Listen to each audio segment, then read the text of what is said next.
Hello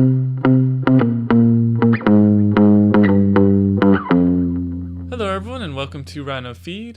Today I'm going to review the LG Nexus 5, which is of course Google's new flagship device. I've owned it for exactly 30 days now. I just renewed my plan yesterday, so I've had a good handle on it, using it all the time for my first smartphone. I actually wrote 2 articles on my website you could check out.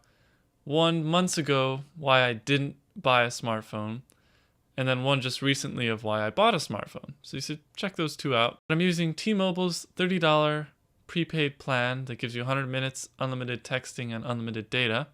It's been fairly reliable. Other places, it's not quite as everywhere as my Verizon connection, but anyway, that depends on your area. So let's go over the hardware first. And in my unboxing, the first words out of my mouth were, it's a very comfortable device. And that's because the soft matte finish is silky smooth. It picks up a little bit of fingerprints, but it's not greasy like the Samsung Galaxy S3 or S4. And the front finish is Gorilla Glass 3, so that's also very smooth. The rounded edges are also very comfortable. And as a side note, my old phone used to be a little bit thicker and a little bit sharper edges. So when I put it in my jeans pocket, it would actually wear down the pocket and create a hole in my jeans. So it bugged the heck out of me. So this device, because it's thinner, it doesn't do that. And yeah, I like it for that reason. Now the edges here, you have your ceramic buttons, which I really like. They are clicky. They're super tactile, and I really, really like them. On the left side, you have your volume rocker. On the right side, you have your sleep-wake button, a SIM card slot. On the very bottom, you have your mono speaker, which is pretty terrible and bad placement at the same time. Because when you're holding the device like this, if you're playing a game, you're going to block that so easily and you get 0 sound because of that. The other side, you have a microphone. And in the very middle, you have a micro USB charger port. Micro USB is the worst connection on the planet. First 2 weeks of using this, I felt like I was going to break the connector every single night just trying to charge the device. I was being super careful, but I still felt like I was going to break it. And so I bought a QI wireless charger. It's one benefit of having this phone, is you can wireless charge it. So I definitely recommend picking up a wireless charger. You no longer have to worry about that fiddling with the connector. Just set it down and it's charging. At the very top, you have your headphone jack and a tiny little pinhole. I'm trying to figure out what that was, but I never did.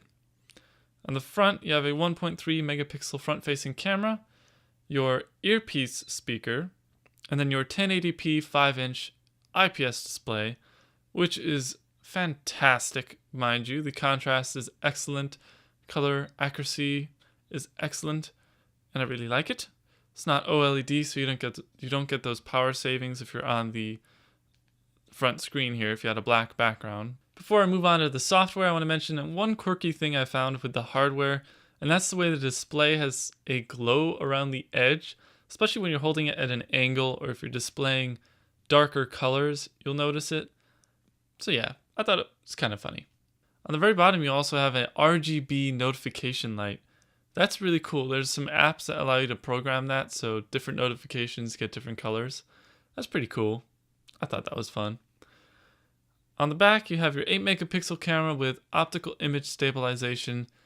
The camera kind of stinks when taking photos, mostly because of the slow performance. When loading it up for the first time, it takes like a good 3 seconds. And then finally, to take your picture, it's constantly trying to refocus, never gets the focus right. You're trying to take the picture for a 3rd time, you finally get it. So that's really frustrating. Video, however, is smooth with the optical image stabilization, but it still has exposure and slow focusing issues, so I'm not very pleased with it. In perfect light, you'll get good color, but if it doesn't get the exposure right, it'll look washed out. Also, you can see the low light performance, and it's very noisy. Maybe I'm just asking too much from a phone camera. Anyway, I really like Android so far. There's one feature called Google Now. It's supposed to be very useful, but I don't find it that useful because the only thing that I ever use it for would be tracking and weather. And I have a pretty cool weather app.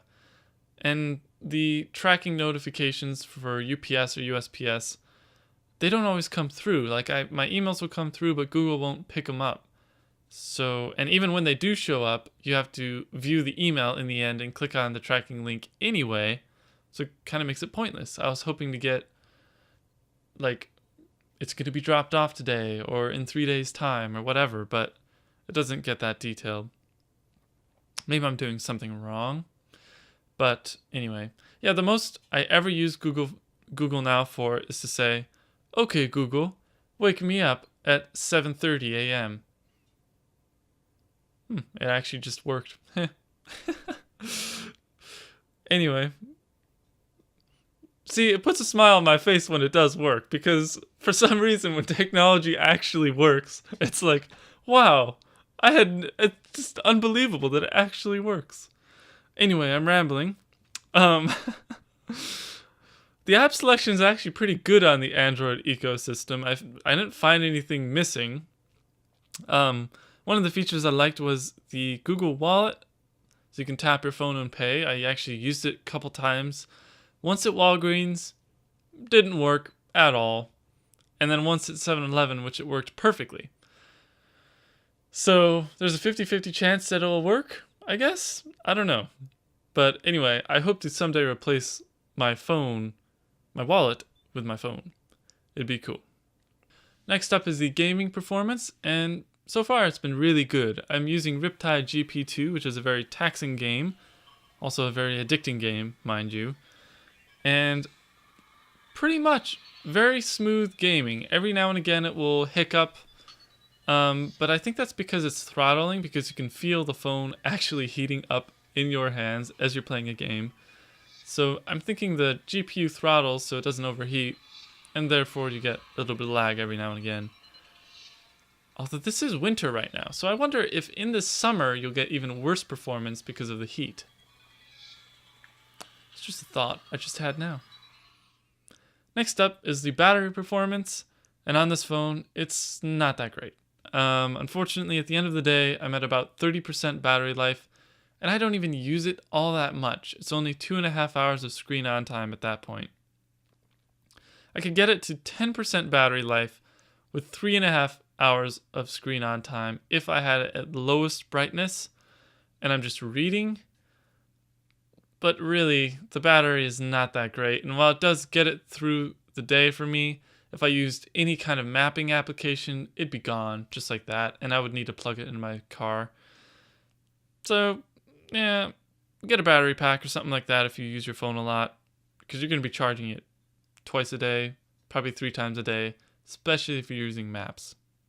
The greatest benefit of using this phone is the fact that it's updated directly from Google. And if you like clean KitKat, definitely pick up this phone, because there were 3 bugs or glitches that I found when using the software that were already fixed by the time I could put out this review. And those were, if you'd like to know, I have my notes here. In Google Chrome, it was extremely hard to select the address bar. So you'd be tapping it multiple times and it would never pick it up. That's been fixed. The Google Play services sucked up battery life like insane. You'd be done within 2 hours. Google services, tracking, GPS, basically everything was running full on for no reason. And your battery would be gone.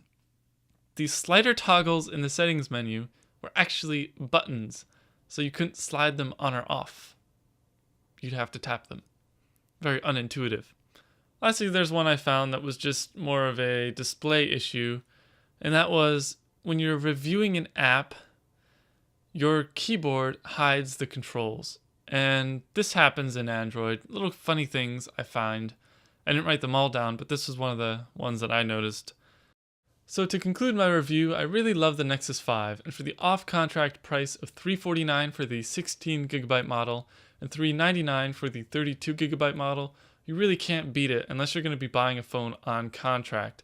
For the build quality and the direct updates from Google is also a major plus. So there you go. Thank you very much for watching my review. I know it was a bit long and I tended to ramble on a little bit, but I hope you've enjoyed. Thank you very much for watching. Please comment, rate, and subscribe.